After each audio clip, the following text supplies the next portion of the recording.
জান্নাত মানে কি? যা ইচ্ছা তাই করতে পারবে। জান্নাত মানে কি? আপনি চাচ্ছেন আল্লাহ আমি এখন একটা খামর চাই, শরাব আপনার সামনে হাজির, চিন্তা করার সাথে সাথে। জান্নাত মানে কি? আল্লাহ আমি আপনাকে দেখতে চাই, আল্লাহকে আপনি দেখতে পারবেন। জান্নাত মানে কি? আপনি মধুর নহর, দুধের নহর, পানির নহর, শরাবের নহর, হুরেন ঈন চতুর্দিকে ঘোরাফেরা করছে। একজন নিম্নমানের জান্নাতি, মানে সবচেয়ে শেষের দিকে যারা জান্নাতে যাবে, তাদের সাথেই দুজন করে হুরেন ঈন, আহান পরিবার তো আছেই, রিলমান পানপাত তুমি চারপাশে ঘোরাফেরা করো।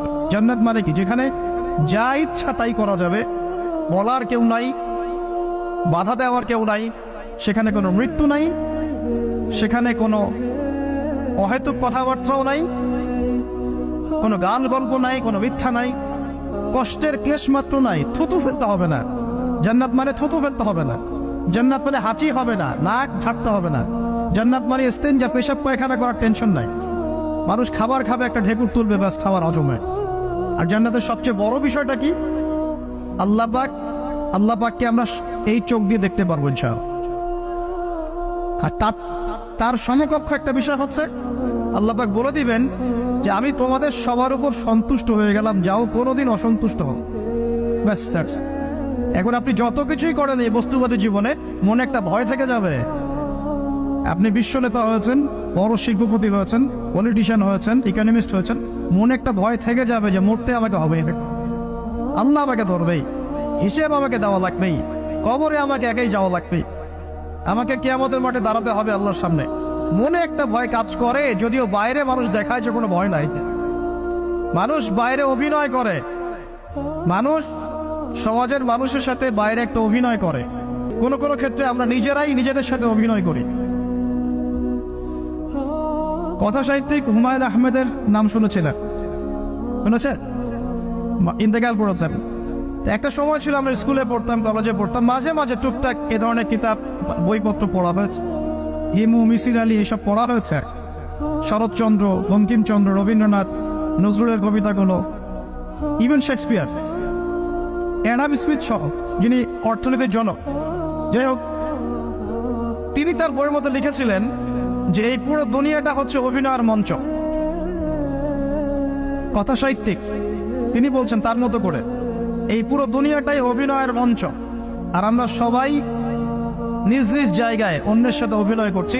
কোনো কোনো ক্ষেত্রে আমরা নিজেরা নিজেদের সাথে অভিনয় করছি। তিনি বলছিলেন আমরা সবাই অভিনেতা, আর সবচেয়ে বড় অভিনেতা হচ্ছে পলিটিশিয়ানরা, কারণ তাদেরকে অনেক বড় মঞ্চ অভিনয় করতে হয়। এটা আমার কথা না, হুমায়ুন আহমেদের কথা, পড়ে দেখেন তো। আল্লাহ পাক পাঠিয়েছেন তার ইবাদত করতে, আর এই বস্তুবাদী জগৎ আমাদেরকে ভুলিয়ে দিল কিভাবে? কয়েকটা প্রলোভন দিল। প্রথম প্রলোভন হচ্ছে টাকা, তারপরে জীবনে কি করব, প্রতিষ্ঠিত হওয়ার চিন্তা, তারপরে চাই আরো চাই, এই একটা আকীদা দর্শন, তারপরে আমার স্ত্রী সন্তান আহান পরিবারের কি হবে, আর আরেকটা দর্শন আছে, এটাকে বলে চারবাক দর্শন। এবং দুঃখের সাথে বলতে হয় আমাদের রবীন্দ্রনাথ ঠাকুর কিন্তু এই দর্শনের মানুষ ছিলেন। চারবাক কিরকম? তার কবিতা পড়লে দেখবেন লেখা আছে, দুহাতে যা পাও হাত পেতে নাও, দুহাতে যা পাও হাত পেতে নাও, বাকির খাতা শূন্য থাক, বাকির খাতা শূন্য থাক। ঠিক চারবাক দর্শন, এটা ফিলোসফি পড়েছেন, এখানে অনেক টিচারও আছেন আমি জানি, তারা এই কথাগুলো বুঝবেন। চারবাক দর্শন কেমন? ঋণ করে ঘি খাও, ঋণ করে ঘি খাও, যতদিন বাঁচবে সুখে বাঁচবে, এটা হলো চারবাক দর্শন। তো দুহাতে যাবো হাত পেতে নাও, বাকির খাতা শূন্য থাক, মিল আছে না? ঋণ করে হলো ঘি খান, যেভাবে হোক ঘি খান না, মানে ঋণ করে হলো ঘি খান, যতদিন বাঁচবেন সুখে বাঁচবেন। তাহলে এই দর্শনগুলো বস্তুবাদী না? বুঝতে পারছেন কিনা? ম্যাটেরিয়ালিজম, বস্তুবাদিতা, মানে আপনি চোখের সামনে যা দেখছেন এই দুনিয়া, যেভাবে অর্জন করে নেন, বাকির খাতা শূন্য থাক। ইসলামিক কনসেপ্ট এ টোটাল ডিফারেন্ট কনসেপ্ট।